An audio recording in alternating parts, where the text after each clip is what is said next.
Boa tarde, turma. Aqui é a professora Dani Cristine. Vou dar para vocês a matéria de densitometria óssea, a parte 2 da matéria, sendo que a primeira parte foi dada pela professora Juliana Miller.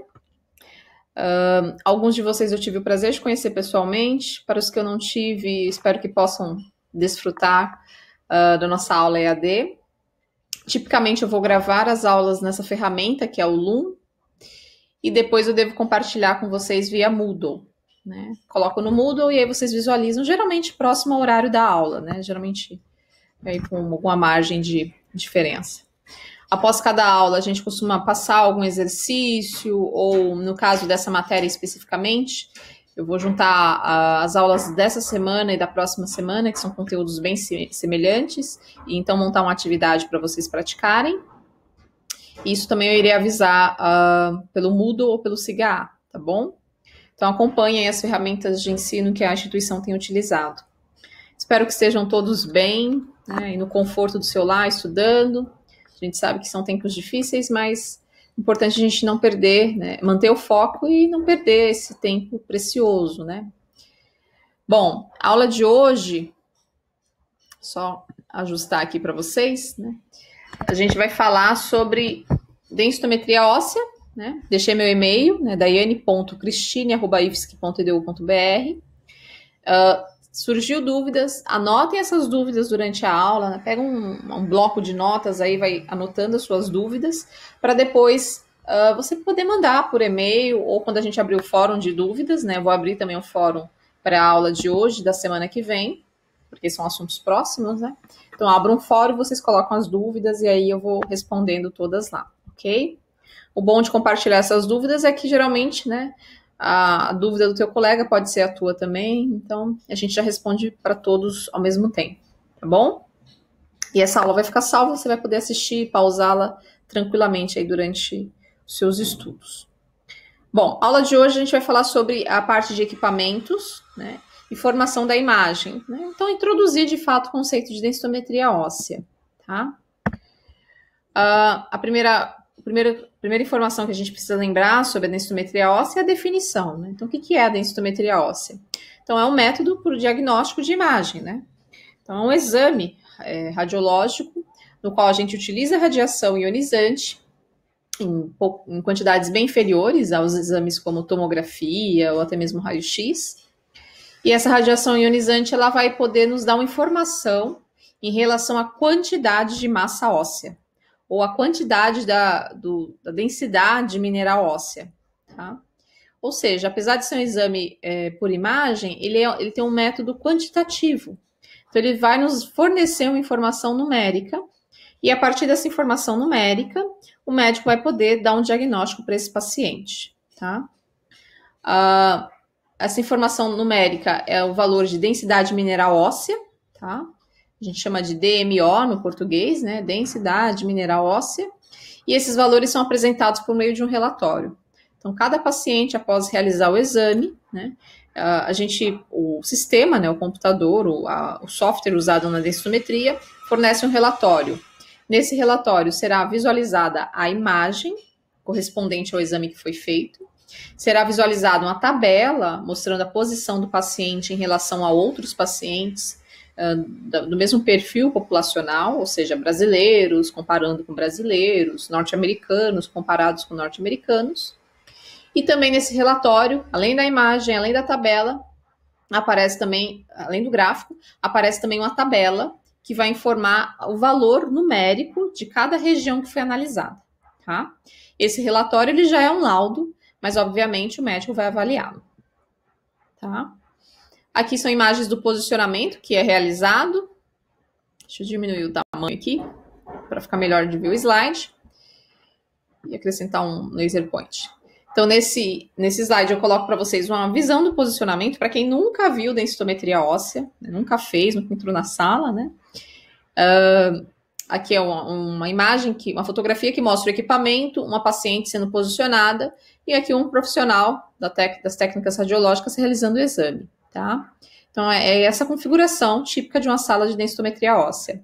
A radiação emitida por esse equipamento, ela é uma parcela bem pequena do que geralmente nós estamos expostos como profissionais, por isso, tipicamente, o profissional ele fica perto do paciente mesmo. E nessa segunda imagem, nessa figura aqui, eu coloco, né, exatamente a interface do sistema. Né? Isso aqui não é um relatório impresso, e sim a interface do sistema. Interface é o que a gente visualiza na tela, né? Então, a gente consegue visualizar aqui a radiografia, equivalente à região que está sendo mensurada. Então, a gente observa aqui que a região em questão é a articulação coxo-femoral e a parte proximal do fêmur. E aqui a gente também observa o gráfico que mostra como que esse paciente que está sendo analisado está comparando com a média da população, tá? Eu já vou falar um pouquinho mais sobre ele. Na parte inferior aqui, a gente observa a tabela com os valores representando cada região, né? No caso aqui, cabeça do fêmur, colo do fêmur, e os valores de densidade mineral óssea. Observem que geralmente essas interfaces, nesses sistemas estão em inglês, por isso aqui a gente tem o BMD, que equivale à densidade mineral óssea, só que traduzido para o inglês, certo?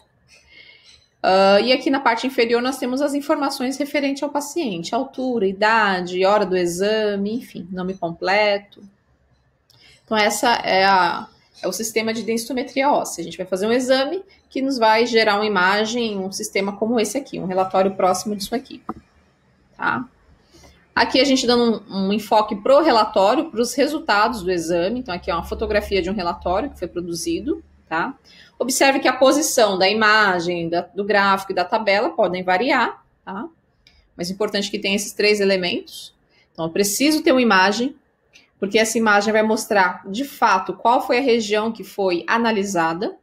Então, se na imagem, né, observar que uma estrutura não foi devidamente posicionada, significa que as informações da tabela e as informações do gráfico poderiam estar erradas. Então, é importantíssimo que o médico ele visualize a imagem, né, no relatório. Ele quer ver a imagem porque aquela imagem é a prova de que você fez o posicionamento, fez o exame correto. Aqui, no caso, no gráfico, nós temos 3 faixas de cores, né? Então, o verde, o amarelo e o vermelho. E se vocês observarem, nós temos uma linha de tendência, né? Aqui, no caso, são 3 linhas, ó. Elas estão mostrando qual é a tendência para a população brasileira, tá? Cada equipamento, isso a gente vai poder ver na prática, cada equipamento de densitometria óssea, ele tem a possibilidade de você mudar o perfil populacional. Ou seja, eu vou comparar a quantidade de minério ósseo que tem naquele paciente, mas de acordo com o local onde ele vive. Isso é algo muito importante. Na densitometria óssea, a localização geográfica do paciente pode interferir significativamente em alguns exames. Então, por exemplo, eu não posso fazer um exame de uma paciente brasileira que mora num país tropical, com alta exposição solar, né, enfim, ou seja, a produção de vitamina D, né, a massa óssea dessa paciente é totalmente diferente se eu comparar com a paciente, por exemplo, sei lá, Noruega, né, norte da Europa, países, né, norte-europeus que têm a exposição solar totalmente diferente do Brasil, né? Então, o número de dias, né, a quantidade de sol a qual aquelas pessoas estão expostas é bem diferente do Brasil. Então, por isso eu preciso comparar o meu paciente, situá-lo de acordo com a rotina, o local onde ele mora. Então, ele mora num local que tem uma alimentação diferente, ou exposição solar diferente, mas é com base nesse local que eu vou fazer a análise. Tá? Então, sempre eu vou analisar um paciente de acordo com a média da população na qual ele vive, com a qual ele convive. Por isso, nos gráficos, a gente precisa ter essas linhas de tendência, né? Elas, aqui, no caso, são 3 linhas, mas a gente pode imaginar como uma faixa, né? Então, essa faixa de tendência, ela mostra para cada período de vida da pessoa qual deveria ser a massa óssea dela, o percentual de massa óssea. Ainda aqui nesse gráfico, a gente observa que tem um quadrado preto, onde eu estou aqui com o laser em cima. Esse quadradinho preto, todos sabem o que significa? Esse quadradinho, ele representa o paciente. Então, eu estou dizendo que o meu paciente, ele está aqui, ó, nessa posição. Se eu observar no eixo horizontal, eu vou ter uma noção da idade dele, 41, 42 anos, tá? E aqui eu observo a densidade mineral óssea dada em gramas por centímetro quadrado, tá? Então, para cada grama de massa óssea, ele vai ter ali 1,30 para cada centímetro quadrado de massa óssea, ele vai ter ali 1,30 gramas de densidade mineral ósseo. Então, isso significa, né, claro, é difícil você trabalhar com números isoladamente, então por isso a gente coloca na forma de um gráfico, porque isso aqui facilmente a gente consegue ver que o paciente está dentro de uma zona verde. Essa zona verde, ela indica a normalidade. Então, para aquele paciente, naquela faixa etária, com esse valor de densidade mineral óssea, ele está dentro do esperado, para a população da mesma faixa etária.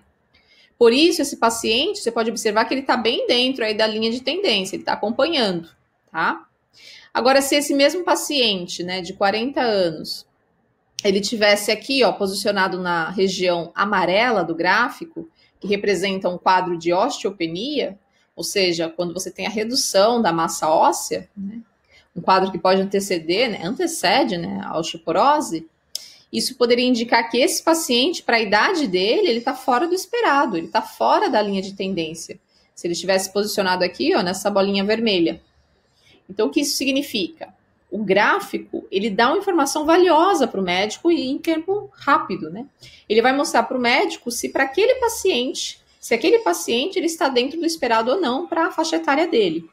Imagina a dificuldade do médico ter que sentar, analisar todos esses dados numéricos para depois ver se esse paciente está dentro ali do esperado.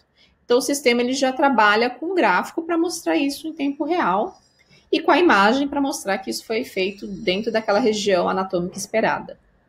Ok? Além disso, também o gráfico ele tem uma região vermelha, que é a região de osteoporose. Então, quando o paciente está posicionado dentro dessa faixa larga aqui vermelha, significa que ele está com um diagnóstico aí, né, se tudo estiver ok, né, todas as outras informações baterem, significa que esse paciente está com um diagnóstico de osteoporose, tá? Então, isso aqui é uma ferramenta muito útil e muito fácil de ser interpretada pela sua escala de cores e também pela, né, a posição aqui que indica o paciente, tá? No eixo oposto, né, vertical oposto do gráfico, a gente também tem o T-score, tá? É uma pontuação que vai levar em consideração a média populacional. A gente vai falar mais dela em outras aulas, né? Vou falar especificamente dela, tá? Mas também é uma ferramenta importante porque aqui a gente pode estimar, né? O paciente aí está dentro de né? Dentro do T-score, né? Uma medida adimensional, ele não tem unidade de medida depois do número, né? Então, é outra ferramenta que a gente pode utilizar, ok? Lembrando que este gráfico, ele é construído, todo gráfico, né, ele vai ser construído a partir de uma tabela. Então, aqui eu tenho as regiões, nessa tabela eu tenho a densidade mineral óssea, dada em grama por centímetro quadrado. Então, quantos gramas eu vou ter de densidade minério ósseo para cada centímetro quadrado daquela região estudada. E aí eu vou ter também os parâmetros T-score e Z-score. São parâmetros estatísticos, ok? E aqui na parte superior a gente vai falar, tem todas as informações do paciente. Ok? Bom, a aplicabilidade da densitometria óssea é importantíssima, a gente já ter isso em mente, né? Talvez já tenha até sido mencionado, mas é importante lembrar que uma ferramenta que te dá a imagem, o gráfico e a tabela, e te dá exatamente um valor, né, de quanto que o paciente tem ali para cada centímetro quadrado, quanto que ele tem de minério ósseo, é um exame muito interessante. Apesar de não ser um exame tão popular, tão conhecido, divulgado quanto tomografia, radiografia, mas a densitometria óssea ela tem um valor muito grande dentro dos diagnósticos por imagem, tá? Por isso, mesmo sendo um exame tão simples, ele é um exame ainda tão executado, tá? Tão realizado. E eu costumo dizer que ele é um exame muito simples, mas ele tem uma riqueza de informações, assim, excelente, porque você consegue, por meio de imagens, quantificar, dar valor numérico para a perda de massa óssea do paciente, por exemplo, tá? E isso radiografias, tomografias não fazem, né? Elas vão mostrar, podem mostrar, tornar visível que esse paciente perdeu massa óssea, mas não vão quantificar, a não ser que tenha essa técnica de densitometria óssea integrada. Então, as aplicabilidades da densitometria óssea envolvem mensurar ou medir, dar valor, né, a densidade mineral óssea, detectar a perda óssea. Então, se de fato aquele paciente, né, uma vez por ano ele faz esse exame, Então, no ano passado, ele fez o exame, fez esse ano de novo. Teve mudança? Então, isso também é possível por meio do exame de densitometria óssea.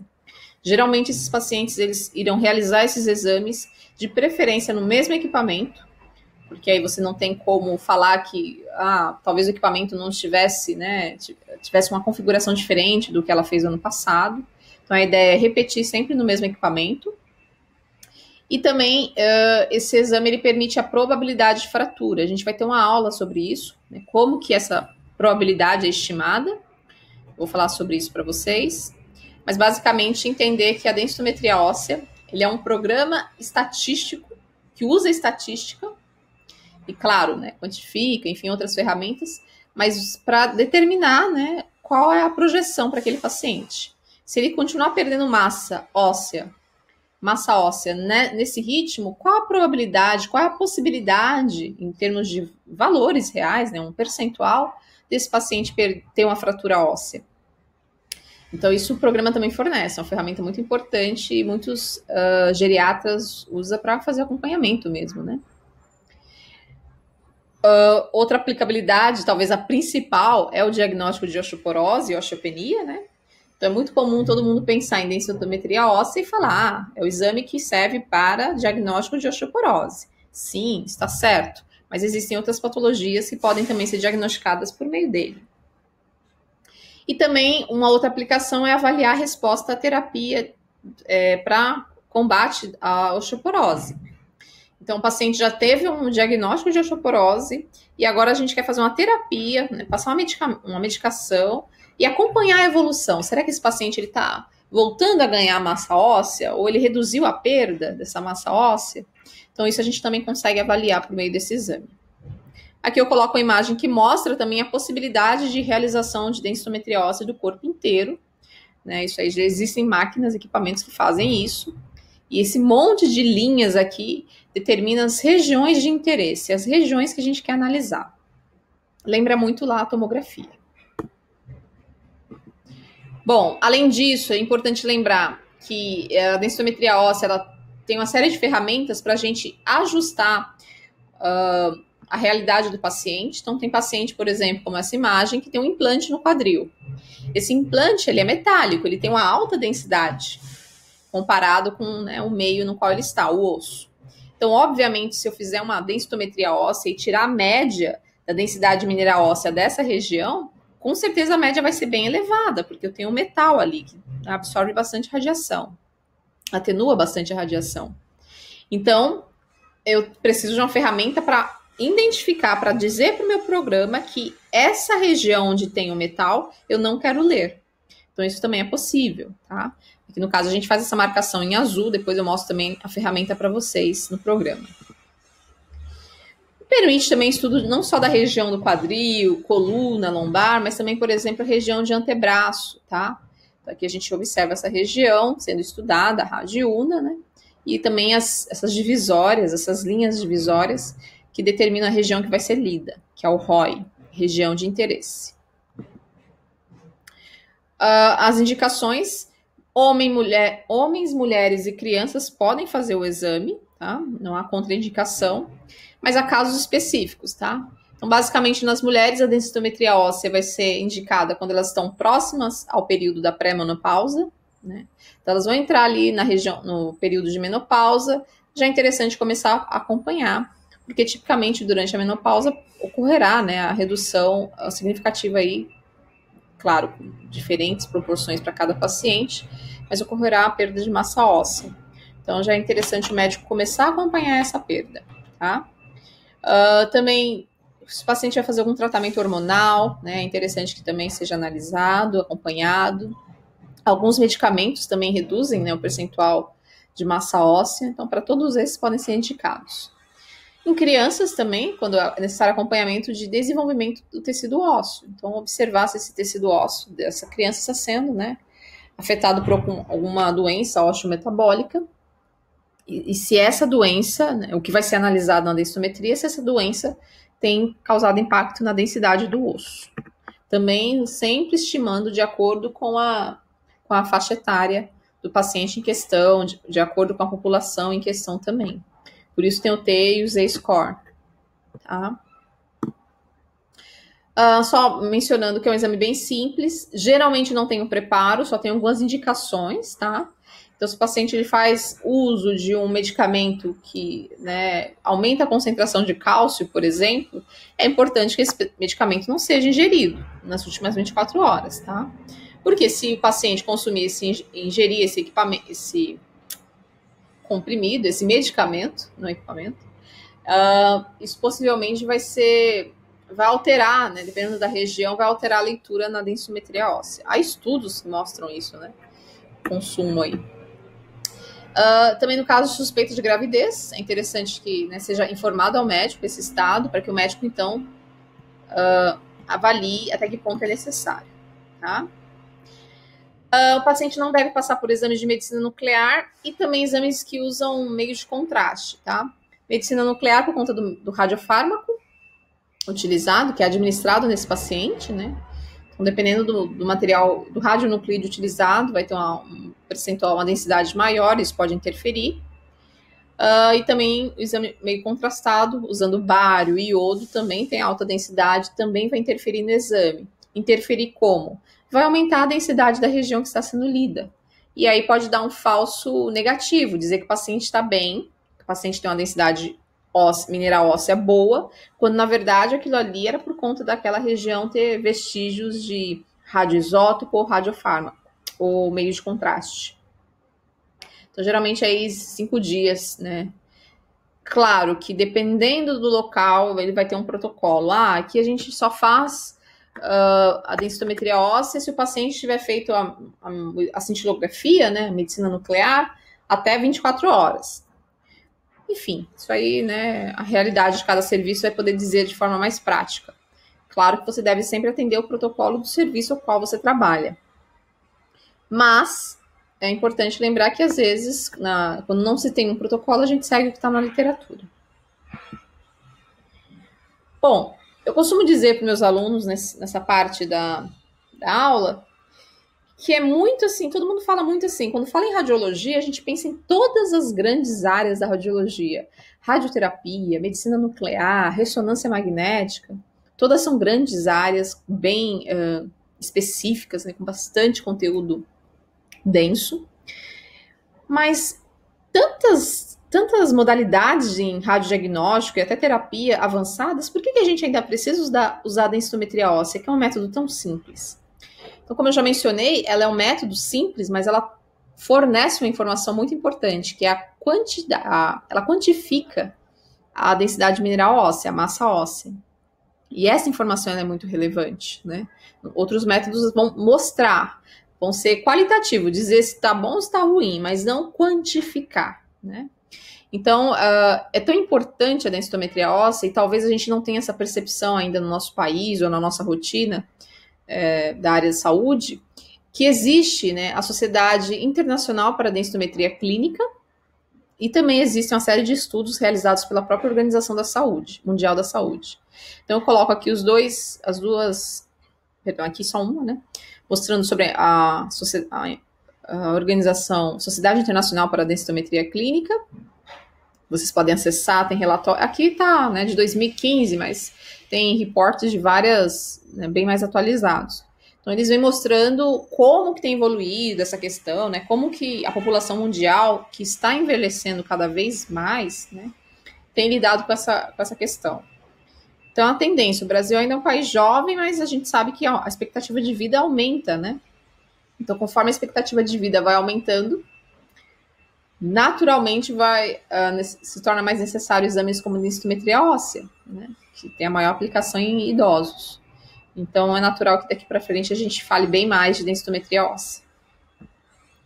E aqui também, na Organização Mundial da Saúde, tem lá uma fundação internacional para a osteoporose, né, e aí vem mostrando, né, que, né, aí mostra estatísticas para cada período, né. Eu deixei o link aqui para quem quiser acessar de novo, né, essa organização internacional de osteoporose e verificar os dados mais atuais. É bem interessante, né?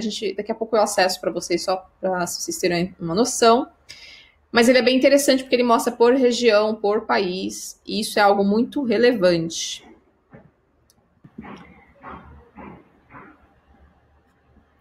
Então, pessoal, só para vocês terem uma noção, entrei aqui no site, né? O link que eu deixei lá para vocês. Geralmente pelo Google Chrome vocês conseguem a tradução automática para quem ainda tem dificuldade com o inglês. Então, só para deixar aqui para ficar visível. Então, por exemplo, se for aqui na parte de dados e publicações, nós temos o mapa de cálcio, tá? Mapa de vitamina D, enfim, mapa de risco de fraturas. Isso é bem interessante, eu não sei como que... Espero que quando passar tudo isso a gente possa conversar pessoalmente, mas às vezes alguém já está fazendo TCC sobre esse tema. Também é uma fonte muito confiável e bem interessante para consulta. Ou, sei lá, usar o mapa aqui de cálcio. Então, quando você clica nessa ferramenta, ele atualiza aqui, né? E você consegue ver mundo, ou você pode, né, por continente. Vou colocar o mundo só para a gente ter uma noção geral, assim, né? Então, aqui, né, estaria em inglês intake, que é o consumo, né, a ingestão. Então, aqui, para vocês terem uma ideia, na faixa inferior indica, uma legenda que indica, né, o consumo. Quanto mais próximo do verde, indica que o consumo é maior, o consumo de cálcio, né, miligramas diárias, né, por dia. Então, a gente consegue observar, né? Então, se vocês localizarem aí o Brasil e o percentual de, né, miligramas diária, a gente vai ver que a gente está numa faixa aí do laranja, né? Então, a gente pode clicar aqui na parte do mapa e ele vai dar uma série de informações referente ao país. Então, por exemplo, nosso consumo, nosso intake, né, o consumo de cálcio diário são 508 miligramas, né, a média da população, tá? População do tipo adulto que ele está avaliando. Aqui colocou a idade média, mais de 20 anos, né? E o número de participantes que, de fato, participaram da pesquisa. E o melhor, onde essa pesquisa foi extraída, né? Então, tem um artigo aqui, um artigo publicado de 2014, né? Período aceitável aí para nós, né? Uma média até de 10 anos a gente consegue considerar um artigo relevante, né? Se não tiver nenhuma outra atualização. Então, a gente está nesse percentual. Ou seja, comparado com outros países, a gente precisa aumentar esse consumo. Se a gente observar aqui em verde, nós temos, por exemplo, a Finlândia, né? Ó, a Suécia e aqui Finlândia, consumo ainda maior, né? Então, o consumo, né, de cálcio é de 1.098 miligramas diária, né? Então, bem maior. Esse estudo foi de 2006, tá? Então, enfim, uma ferramenta que mostra como é relevante essa questão do consumo de cálcio e como é relevante essa questão da osteoporose. Por isso que a densitometria óssea é um assunto extremamente relevante, é uma área de atuação bem simples, mas a sua simplicidade não representa, ao mesmo tempo, a sua atuação, a sua relevância no mundo, né? Pelo perfil de população que nós temos, tá? Enfim, vamos ver o pior aqui, né? A gente viu o melhor, um razoável, e o pior, no cenário vermelho aí, Colômbia, né? Um consumo aí de 297 miligramas diárias de cálcio. Estudo de 2006, sem referência, tem que verificar. Ok? E se a gente voltar no mesmo sistema de dados de informações, a gente também consegue ver o risco de fratura, porque é muito importante o valor da densitometria óssea, além de fazer o diagnóstico da osteoporose, é também dar qual é a probabilidade de fratura daquela região, né? Então, esse aqui é um outro mapa que vocês também podem mexer, né, e ir alterando, que no meu ainda vai estar carregando, mas ele vai mostrar tanto para homens quanto para mulheres o percentual de fratura, tá? Aqui a gente percebe que ele não está atualizado, não está atualizando, né? Mas depois vocês podem entrar, usar a ferramenta. A gente tem outras também que eu vou mostrar para vocês. Enfim, são exemplos aí de dados que a gente pode coletar. Tem também para quadril, que é uma das fraturas que mais compromete um idoso, né? Bem relevante. E tem também uma da vitamina D. Todas essas são ferramentas que vocês podem mexendo aí, atualizando, ok? Bom, voltando para a hora da nossa aula. Então, é uma questão de saúde pública mundial, quando a gente fala de osteoporose, e a densitometria óssea, ela tem um papel muito significativo nesse cenário. Bom, aqui alguns dados, deixa eu só me posicionar melhor. Aqui alguns dados sobre a densitometria óssea no mundo, tá? Então, 10 milhões de pessoas têm osteoporose no Brasil, né? Isso foi um dado coletado em meados de 2017, 2018. 80% das pessoas são mulheres, né? A partir dos 50 anos, né, 30% dessas mulheres poderão sofrer algum tipo de fratura por conta da osteoporose. Então, se eu pegar um grupo de mulheres que tem 50 anos, 30% dessas mulheres deste grupo poderão ter algum tipo de fratura por osteoporose. Então, qual é a primeira atitude de um médico para prevenir uma fratura por osteoporose? Determinar se essa paciente tem osteoporose ou se está perto de ter, se tem uma osteopenia, por exemplo. A partir dos 75 anos, provavelmente 50% das mulheres poderão ter algum tipo, né, de fratura por osteoporose. Então, aqui já é um segundo grupo de mulheres com 75 anos ou mais. Aí o percentual de mulheres que terão essa fratura aumenta. A partir dos 50 anos, 13% dos homens poderão ter algum tipo de fratura. Então, a gente já observa que o perfil da mulher e o perfil do homem para a osteoporose são perfis diferentes, né? Então, se eu pegar dois grupos que têm 50 anos, no caso das mulheres, 30% terão fratura por osteoporose. E no caso dos homens, apenas 13%, tá? Um homem branco de 60 anos tem 25% de chances de ter uma fratura osteoporótica. Isso também é um dado relevante, né? Nos próximos 50 anos, espera-se que fraturas relacionadas à osteoporose dupliquem, né? Então, isso não é nada bom. Então, por isso que se mantém a densitometria óssea, a sua relevância, e por isso que tem se criado tantos softwares e outras atualizações para sistemas de densitometria óssea. Nos próximos 50 anos, espera-se que a osteoporose aumente entre os homens, isso também é um dado muito relevante. A gente sabe que a população masculina não é a mais afetada, e sim a feminina, mas a tendência é que isso, né, fique cada vez mais próximo. 75% das mulheres americanas entre 45 e 75 anos jamais tinham ouvido ou discutido sobre osteoporose com seu médico. Então, isso foi um dado coletado no mesmo período, né? Lembrando que são dados brasileiros e mundiais, e isso nos mostra quão preocupante é isso, né? Como assim, né? 75% dessas mulheres não haviam conversado com seu médico. Então, isso tem mudado, né? Ainda bem. Bom, talvez nessa altura do campeonato você esteja se perguntando por que precisa se fazer o exame como densitometria óssea? A densitometria óssea ela vai fazer a radiografia do corpo. Eu não posso fazer uma radiografia simplesmente? Então é que tá, né? A radiografia ela pode até mostrar, né, na sua imagem, na sua interpretação, pode ser observado a perda de massa óssea. Porém, não pode ser quantificado através da radiografia, né? E para que essa perda de massa óssea ela seja visível, ela já tem que estar em cerca de 30% a 50%. Então, só olhando a radiografia, o médico pode até perceber se esse paciente está perdendo massa óssea. Porém, essa perda tem que ser bem elevada para que ela seja visível. E ela não é quantificada, ela só é do tipo qualitativa. Você vê se ela existe ou não, mas você não consegue quantificá-la. E aí eu coloco uma questão aqui para vocês, né? Visualizando as imagens radiográficas aqui ao lado, é possível identificar a densidade do tecido ósseo e as eventuais doenças existentes? Então, só de você olhar a radiografia, né, cada uma delas, você consegue dizer, esse paciente tem essa idade, está perdendo tanto de massa óssea? Não dá, né? Você consegue, pela experiência, dizer a idade, né? Pela proximidade das articulações, pela formação óssea, mas identificar, né, o percentual dessa perda de massa óssea não é possível. Então, as radiografias, elas têm sua contribuição, mas quando a gente fala de doenças relacionadas à perda de massa óssea, não, tá? E lembrando que também tem a questão dos fatores técnicos. A radiografia pode ter seus parâmetros facilmente alterados pelos fatores KV ou MS. Então, isso também pode interferir, né, causando um falso positivo ou um falso negativo. Isso aqui a gente vai usar mais à frente como uma ferramenta de consulta, tá? Só lembrando que essa reguinha aqui na horizontal, ela representa aquela parte do gráfico, né, vertical, aquela parte do lado oposto ao gráfico que eu mostrei para vocês.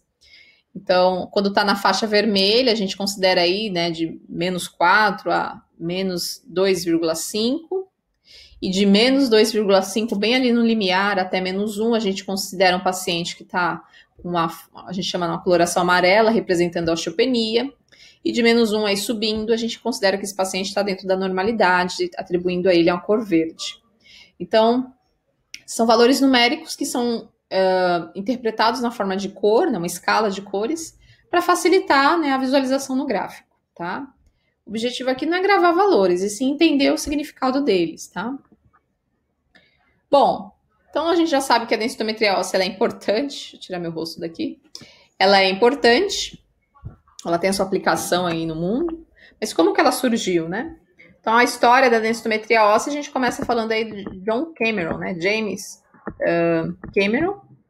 John Cameron e James Sorensen, que foram os pesquisadores responsáveis pela contribuição, pela criação da densitometria óssea, né? Então, até a década de 60, os médicos faziam diagnóstico de densidade mineral óssea por meio das radiografias. Então, colocava a radiografia lá no negatoscópio e analisava o percentual de perda de massa óssea, estimava, né, já que não tinha um valor fixado.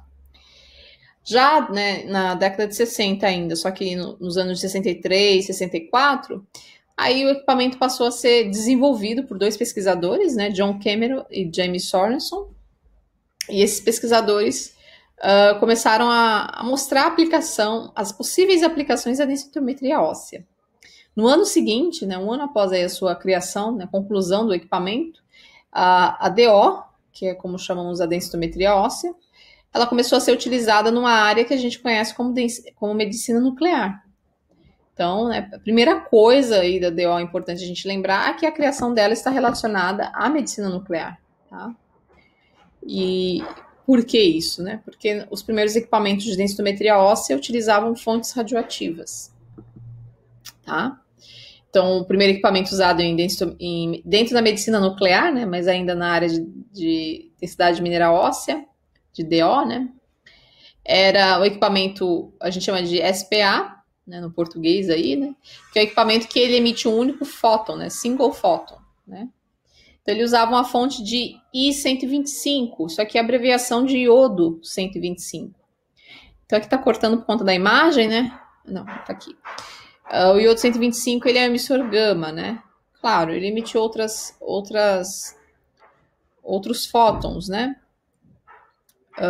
Emissor gama é beta, se não estiver enganada. A beta, no caso, é uma partícula. Então, ele é um emissor. A principal emissão dele é a gama, por isso a gente coloca a gama aqui, que é o que é relevante. E ele, tipicamente, ele emite um fóton gama na faixa aí de 35 kelvins, que é o quiloelectrovolt, tá? Esse era o radionuclídeo usado nos primeiros equipamentos de densitometria óssea. Então, o primeiro ponto relevante aqui, a densitometria óssea, ela começou a sua aplicação usando fontes radioativas, ou seja, aquela fonte que o tempo todo está emitindo radiação. Não é aquela fonte artificial que pode ser, né, ligada ou desligada como equipamentos que operam hoje, tá? Por isso que a primeira aplicação dela era dentro da área de medicina nuclear. O primeiro densitômetro comercial chegou no Brasil em 89, né? E aqui algumas imagens mostrando como que se fazia, né? Antes, começando por essa aqui, né? Deixa eu pôr um pointer aqui. Então, aqui, ó, o médico realizava a radiografia do paciente e colocava esse parâmetro comparador. Isso aqui é como se fosse uma escala, né? Então, ele ia observar se a estrutura óssea desse paciente está mais próxima aqui da base, que está bem branca, ou se está mais próxima aqui da ponta, né, dessa régua, né? A régua de densidade. Então, era por aqui que eles diziam, a densidade aqui está mais próximo da extremidade superior. Então, esse paciente teve perda de massa óssea.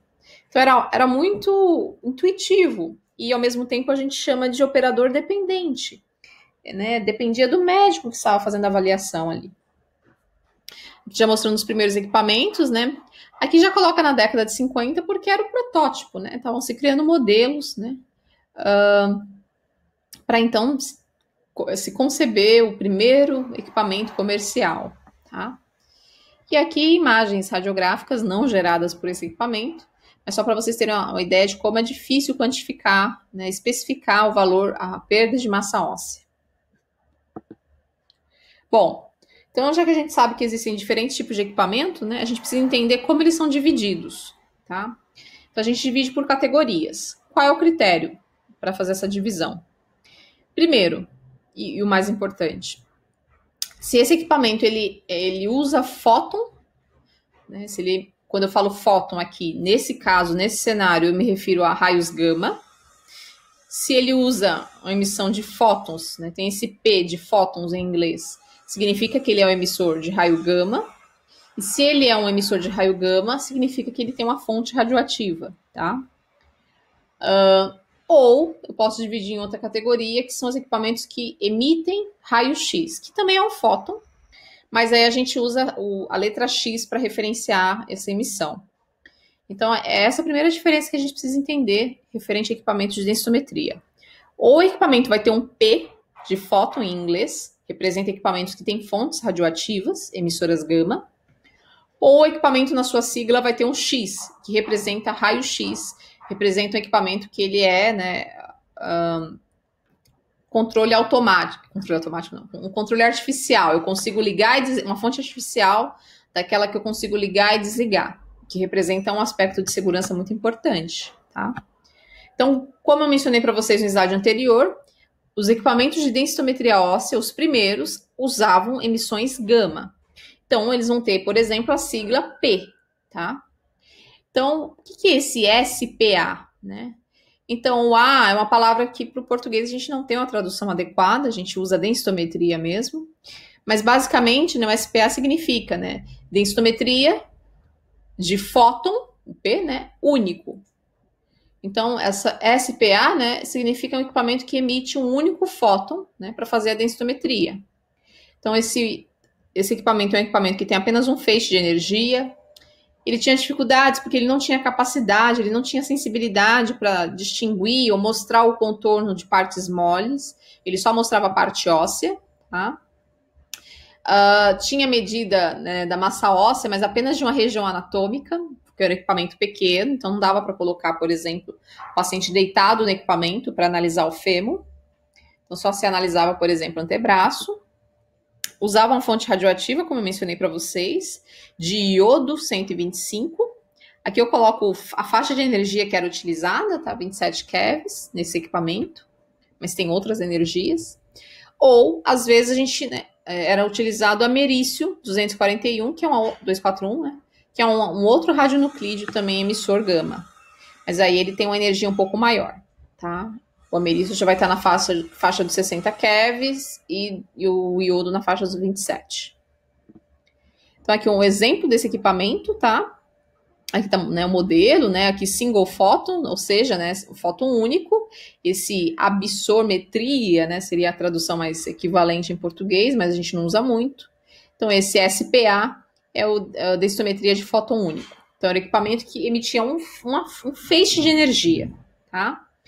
E essa energia esse feixe de energia era um feixe gama, tá? Então, toda vez que você vê, era um equipamento de densitometria que usava iodo, que usava gadolino, se estiver falando de radionuclídeos, é porque é emissor gama e entra aí nesse caso, se for uma energia só, entra no fóton único. Essa técnica basicamente envolvia você medir a atenuação desse fóton, tá? Então, o fóton passava através da estrutura óssea, parcialmente ele era atenuado, e depois chegava no sensor, no equipamento do lado oposto aí do equipamento de densitometria, né? E aí tinha um equipamento, né, um iodeto de sódio, um detector de iodeto de sódio, que é muito utilizado aí para densitometria óssea, tá? Tem as desvantagens, né? Isso a gente vai discutir um pouco mais na prática, mas basicamente era equipamento limitado, porque era o primeiro, mas, né, era o que tinha disponível. Aí, logo, né, depois a gente pode considerar já os equipamentos, a evolução que surgiu, que foi pegar essas fontes, né, de iodo, ameriço, e substituir essa fonte por uma fonte artificial, um tubo de raio-x, né? Uma fonte de radiação artificial, ou seja, que eu posso ter o controle sobre ela. E aí entra o SXA, que são equipamentos também de densitometria óssea, né? O Azinho, para lembrar que é absormetria, né? Vou colocar assim, mas densitometria, que é a tradução mais utilizada. Também era um fóton único, ou single, só que a diferença, né, é que é um X, ou seja, usava um fóton do tipo X, radiação X. Tá? Então, não era radioativo, era um equipamento que você tinha um controle sobre ele. Então, esse tipo de equipamento, o SXA, ele diferencia do SPA, eu quero voltar. Ele diferencia do SPA pela letra do meio. Se tem P, é porque é emissor gama, fóton gama. P de fóton em inglês. E se tem o X, é porque é um equipamento que emite raio-X ao invés de gama. Facilmente a gente consegue entender que o mais seguro seria o que emite fóton X, que é aquele equipamento que eu consigo controlar, eu consigo desligar e ligar o equipamento. Ele não fica o tempo todo emitindo radiação, como fica o SPA. Bom, nesse caso era usado um tubo de raio-X, né, no SXA, e nesse tubo de raio-X ele era bem filtrado, bem colimado, para produzir uma faixa de energia bem homogênea. Então, quando você dispara um feixe de raio-X com 40 kVs, é natural que você tenha valores de fótons de 5 kVs, 10, 20, até 40, né? Dentro dessa faixa. Na densitometria óssea, o objetivo é que esse valor de energia fosse muito bem colimado, né? Para você ter uma imagem, né, mais uniforme do que você queria ver, que era a estrutura óssea. Então, esse feixe era colocado vários filtros, né, para remover os fótons de baixa energia e deixar o fóton, né, de valor mais relevante para aquele tipo de exame. Por isso, chamava-se também, tinha esse S de single, como se fosse um fóton único. Não é porque saía um único fóton de raio-X, não. É porque a energia desse fóton estava dentro de uma faixa só, por isso single. Aqui o equipamento, a gente observa, já falando sobre ele, que na parte inferior está o tubo de raio-X e na parte superior está o detector. Então, aqui o tubo de raio-X emite a radiação X, bem colimada, ela sai com valor único de energia, atravessa as estruturas e parte dela vai chegar nesse detector. Aqui a gente já entra nos outros dois equipamentos. O DPA, que se você entendeu o que significa o SPA, Single Photon, você vai entender que o DPA é o Dual Photon, né? Então, é um equipamento que usa fótons gama, lembra do P de fóton gama, só que agora não só com uma única energia, ele usa com duas energias, né? Então, esses equipamentos começaram a surgir na década de 80. Então, olha só, começou com o equipamento que emitia radiação gama, foi para o equipamento que emitia radiação X, aí voltou para o equipamento que emitia radiação gama, só que agora com duas faixas de energia, né? Então, isso foi na década de 80, tá? Eram dois feixes de energia, tá? Lembra que esse dual ou single é sempre em relação ao valor de energia. Se é uma energia só, se são duas energias, tá? Então, eram dois feixes de energia, e isso era interessante porque dava para fazer, né? Tinha mais opções, né? Por exemplo, quantificar a medida óssea da coluna e do quadril. Você consegue, né, comparar, traçar, ter mais informações. Eles usavam fótons de 44 e 100 keVs de gadolínio. Então, lembra, é fóton, né? Ou seja, tem radiação gama, é material radioativo. O material radioativo era o gadolínio 153, e esse gadolínio tinha capacidade de emitir dois fótons. Um fóton que tinha energia de 44 keVs, ou kV, se você quiser entender mais facilmente, e também tinha a capacidade de emitir um fóton de 100 keVs. Aqui já mostrando esse equipamento, tá? Aqui fala, né, que esse dispositivo utilizava gadolínio para, né, gerar os fótons de energia, ou seja, era uma fonte radioativa. Por isso que o equipamento é menor, porque o gadolínio você pode pegar uma cápsula pequena, né, e colocar abaixo da mesa, tá tudo certo. Você não precisa ter uma estrutura mais robusta como um tubo de raio-X. Bom, esse DPA, né, Dual Photon, basicamente você conseguia fazer mais interações, e se você consegue mais interações, você consegue, ao mesmo tempo, produzir mais imagens, tá? Basicamente, esse feixe atravessava o paciente, tá? E era captado por um detector de cintilação. Então, o que mostra essa imagem aqui? Ele saía na parte posterior, entrava no paciente na parte posterior e saía na parte anterior do paciente, e depois era captado por esse detector de cintilação. Detector capaz de, né, captar os fótons de, no caso, o raio gama emitido pelo gadolínio. Aí, claro, você tem na interface do seu sistema um percentual, né, do que foi emitido e o que foi captado, tá? E claro que você vai ver dois picos de energia, tá? Existe uma ciência chamada espectroscopia. É uma área a área nuclear, na verdade, né? Não é bem radiologia. Mas dentro da área nuclear, você usa material radioativo, né? E esse material, ele, por exemplo, se ele emite duas energias, depois que você usou o material, você vai ver o gráfico com dois picos de energia. Então, era o que acontecia nesse tipo de DPA. Você também conseguia ver os picos de energia dele, tá? E o último e não menos importante é o DXA, também chamado carinhosamente de DEXA, né? Esse DXA é o equipamento com dupla energia, né? Então lembra, tem X. Se tem X, significa que ele usa radiação X. E esse D, de duo, é para indicar que ele usa dupla energia, né? Então, energia dupla, tá? Surgiu em 87, quando o gadolínio foi substituído por uma fonte de raio-x, tá? E a vantagem é o menor tempo de exame, né? Você tem a redução do tempo de exame, ao mesmo tempo você tem a garantia de controle desse equipamento, que você pode ligar e disparar, né? E desligá-lo depois. Você consegue medir mais locais além da coluna e fêmur, né? Você pode fazer estudo de corpo inteiro, de acordo com o tamanho e a complexidade do equipamento.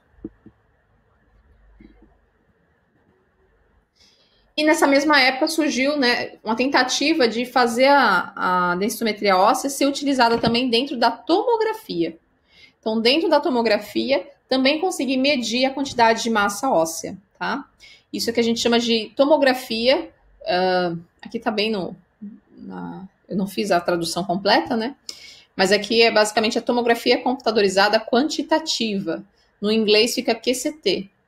Então, foi uma técnica também experimental, foi utilizada, né?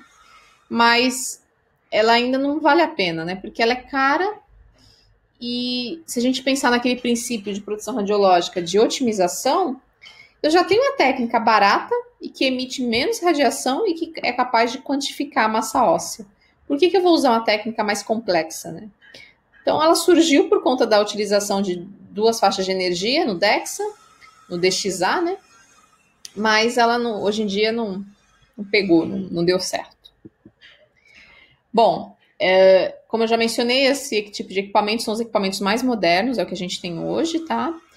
A ideia era usar fonte de raio-x, tá? Porque a gente consegue controlar melhor, interagir melhor, né? Colocar valores diferentes para essa fonte de raio-x, tá? E também, principalmente, permite exames mais rápidos. Isso é o mais importante. Né? Você consegue controlar as emissões, fazer disparos, se for necessário, de forma mais rápida. Tá? E o erro também é menor. Claro que, ao mesmo tempo, a redução da dose no paciente, né? Porque você não está o tempo todo ali expondo ele, somente na hora, de fato, de fazer o exame. Bom, aí esse equipamento, né, que usa dupla energia de raio-x, né, a gente passou a chamar de DEXA, tá? É o que a gente chama hoje em dia, né, DEXA, o DEXA. A vantagem dele é a praticidade, ele foi um equipamento que foi aceito, veio para ficar, né, como diz a história. E ele é um equipamento que ele vai ter lá o seu tubo de raio-x, o seu detector, né, o tubo de um lado, o detector do lado oposto, se movimentando de forma sincronizada através da anatomia do paciente, tá? Os fótons que saem desse tubo de raio-x conseguem interagir e atravessar o paciente são os fótons que vão chegar no detector. Os fótons que não conseguem atravessar a estrutura do paciente, eles não chegarão no detector. Mas a vantagem disso é que eu vou ter contraste na minha imagem e eu consigo, então, visualizar estruturas. Tá? Além disso, esse DEXA ele está sincronizado a um programa que vai calcular a densidade a partir da radiação que consegue chegar no detector. Então, isso é muito importante, você parar para pensar que o equipamento, como que ele vai medir? Como que ele faz a medida? Né? Sendo que o princípio dele é o mesmo princípio de uma radiografia. Sai do paciente, atravessa a anatomia do paciente e chega num detector. É que na densitometria óssea a gente usa um sistema de detecção que vai pegar esse número de fótons que chegaram e vai transformar isso em um valor numérico. Na radiografia, não. O nosso receptor de imagem costuma ser o quê? Ou um plate de imagem, que é aquela placa para radiografia digital, ou o próprio filme. Então, ele só vai registrar, né, o que chegou. Ele não está quantificando, não está integrado a um sistema computacional quantificando quantos fótons chegaram. né? Se for um sistema digital, pode até quantificar, mas não converte isso para um diagnóstico, tá? Esse sistema DEXA, ele também é calibrado, né, para expressar os resultados dessa massa óssea em gramas por centímetro quadrado, tá? Então, gramas de mineral ósseo por centímetro quadrado de área analisada. Então, toda vez que aparecer G barra centímetro quadrado, quantos gramas eu tenho ali de minério ósseo para cada centímetro quadrado daquela área que foi estudada.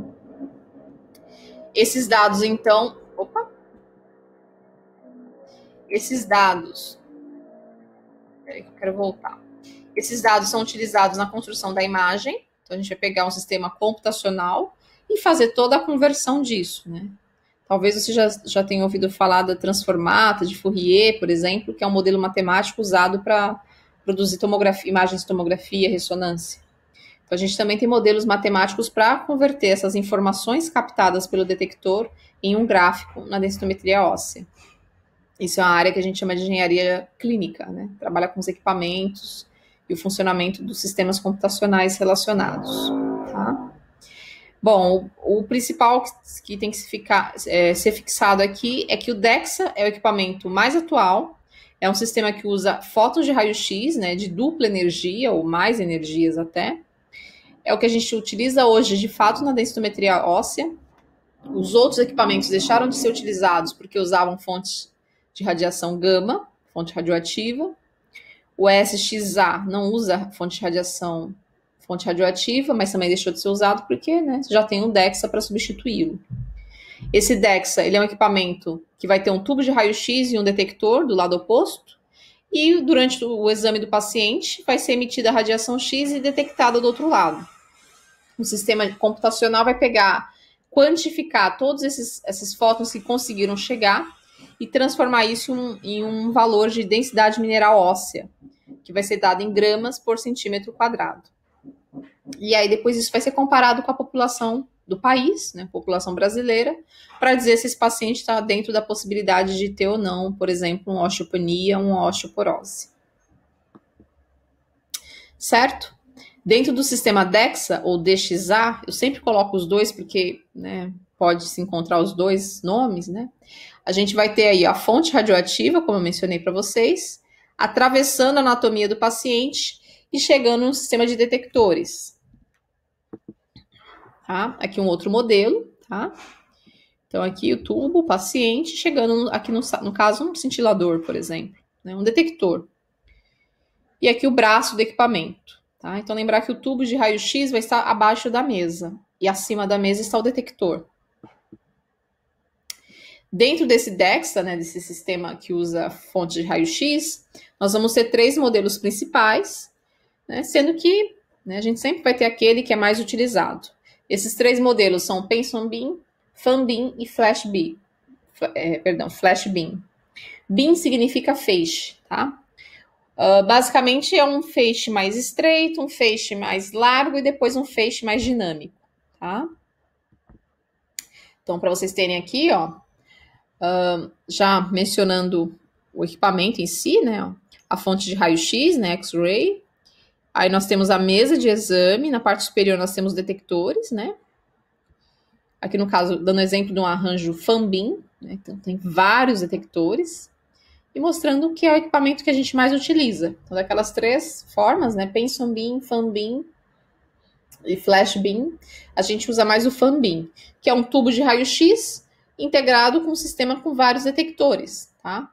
A vantagem é a melhora significativa na resolução da imagem e também menor tempo de exame, tá? Comparado com o Penson Beam, que é o primeiro modelo, naturalmente ele vai ter um pouco mais de radiação. Mas lembrando que a densitometria óssea é uma área que utiliza radiação em valores bem menores, tá? Eu vou mostrar isso durante protocolos, que é a próxima aula. Desculpe. Aqui uma tabela mostrando, né, as técnicas, né, se é a single photon, dual photon, se é a DEXA ou se é a tomografia quantitativa, né? Estou mostrando a região anatômica do esqueleto, a faixa de erro que tem nessas, né, regiões, tá? A duração em tempos de exame. mostrando aí o DEXA, né? Meio minuto. E também mostrando aqui a dose, tá? A dose dada em milisievert, tá? Esse -1, né, basicamente é parâmetro estatístico. Mas o que eu quero que vocês percebam é que os valores de dose, dependendo da região, vão chegar aí a 4 milisievert, né? Então, são valores que são colocados de uma forma muito genérica. A gente sabe que pode chegar bem menos do que isso é importante. É só para vocês observarem que cada empresa vai ter que fornecer uma tabela como essa, tá? Você comprou equipamento da GE, por exemplo, que é uma das empresas que mais produzem equipamentos para DO. Então, ela vai ter que fornecer uma tabela mostrando quais são os percentuais de dose, enfim. Aqui é uma tabela só para vocês terem ideia de como consultar, de como visualizar, tá? Mas conforme a gente for falar de dose, especificamente, eu vou falar no equipamento que a gente vai fazer a prática, tá? Então, lá vão ter os valores específicos, a gente vai trabalhar com aqueles valores. Que mais? E aqui mostrando a interface do equipamento, do DEXA, né? Como que funciona, né? Aqui a gente tem uma mistura de português e inglês, né? Dados do paciente, depois tem whole body, né? O corpo inteiro, enfim. Basicamente, a importância aqui, o que você precisa saber em densitometria óssea é comparar e acessar cada sistema, tá?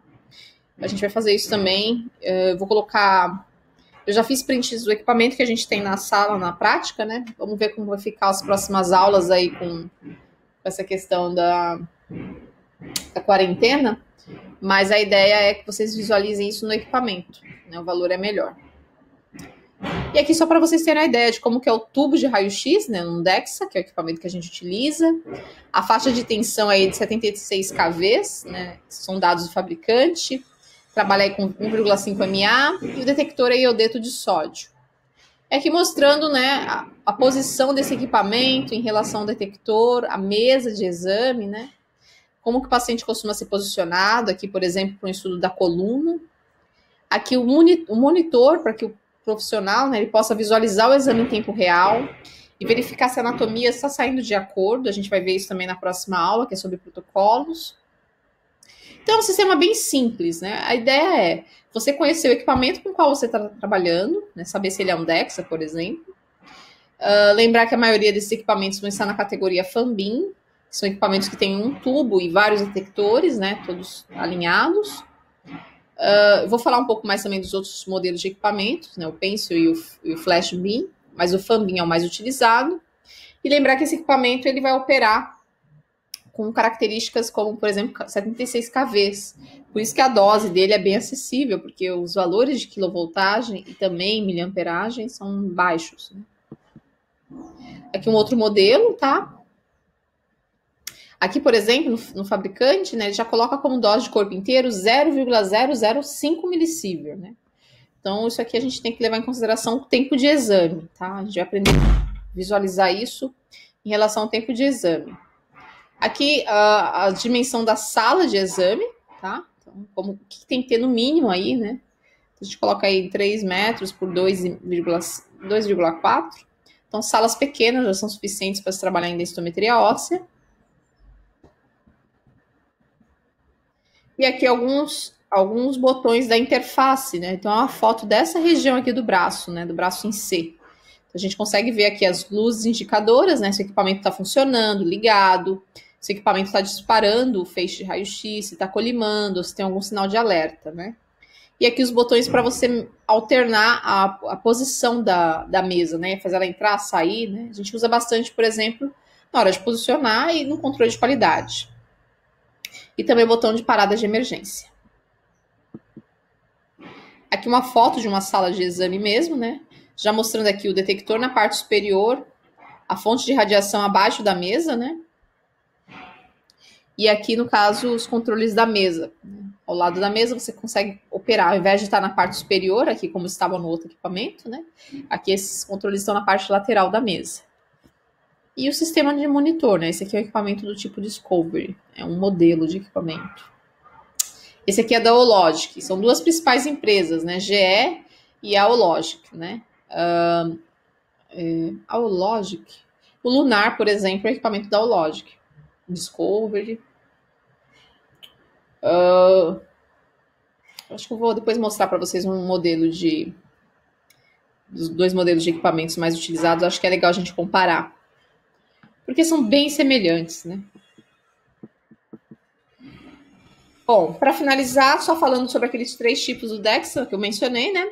O Pension Beam, que é um colimador único, né? Feixe bem colimado, né? Um detector único. Então, ele vai demorar mais para fazer, né, deslocamento aí do estudo, da região a ser estudada, né? Já que só tem um detector, então demora mais, né? A aquisição é lenta, né? E os movimentos são lineares, então ele anda para o lado, né? Era o primeiro tipo de DEXA que tinha. Hoje a gente tem um Pension Beam, né? Perdão, um Fan Beam, que é um modelo já mais utilizado, né? No Brasil, né? No mundo já usa-se mais Flash Beam. Mas o Fan Beam, ele possui a diferença que ele tem mais detectores. É algo bem tranquilo, né? Então, você tem o tubo de raio-x, atravessa o paciente esses fótons, só que ao invés de ter um detector, você vai ter vários. Então a colimação aqui vai ser um pouco mais aberta também, né?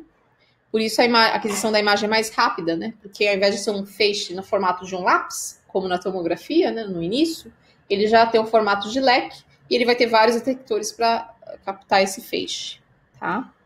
E aí faz um movimento de varredura, né? Vai para frente, vai andando.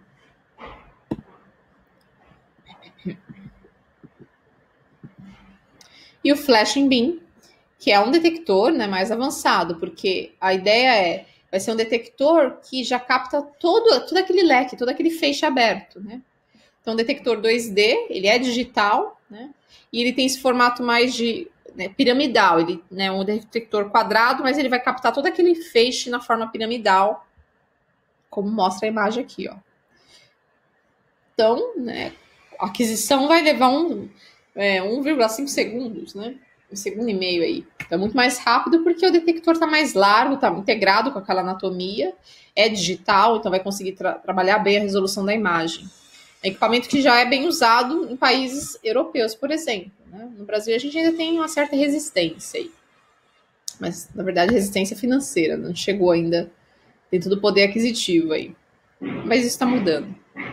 Nós temos aqui só um layout para vocês terem uma ideia, né? Isso aqui vocês podem pegar no próprio manual do equipamento. Então, aqui no caso, o GE é da Lunar, né? A Hologic é o Discovery. São duas principais marcas e 2 principais modelos, né? Marcas, nós temos a GE e a Lunar. A GR e a Hologic, perdão. E sendo que a GE, nós vamos ter um modelo dentro da marca da GE, que é o Lunar. E dentro da marca Hologic, a gente vai ter um modelo que é o Discovery, tá? Então, a gente confunde mesmo porque são muito parecidos os equipamentos. Quem já está fazendo estágio já deve ouvir falar, na GE, no Lunar é assim, no Hologic é assado, né? Mistura modelo com marca é muito comum. Mas o importante é você entender que são as 2 principais marcas, GE e a Hologic. Então, nós temos aqui o braço de exame, né, do equipamento. Aqui, nesse modelo, tem um painel de controle dentro do braço. A mesa, né, geralmente ela vai ter uma almofada para ficar mais confortável a posição do paciente. E aqui um botão de parada de emergência, tá?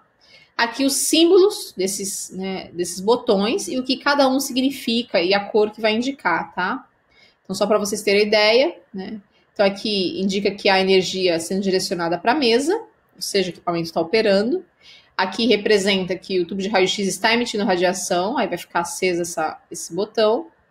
Aqui significa que o obturador, que é o colimador, né, vai estar aberto, está ali, né, definindo a região de estudo. E aqui no caso, a cor meio âmbar, né, aquele amarelo mais apagado, significa que o laser de posicionamento está ligado. A gente tem um laser para posicionar também. Certo? Muito bem, pessoal. Essa primeira parte de equipamentos. Depois a gente vai trabalhar isso na prática. Vou mostrar para vocês o equipamento, mostrar passo a passo, né? Relembrar essa questão de tecnologia, fica mais fácil para vocês. E também a gente fala de protocolo, né? Em densitometria, a maior parte das aulas são práticas, vocês já devem ter observado, né? Pelo cronograma, né? Vamos ver como que vai ficar, né? A gente vai atualizando vocês aí com o decorrer das semanas.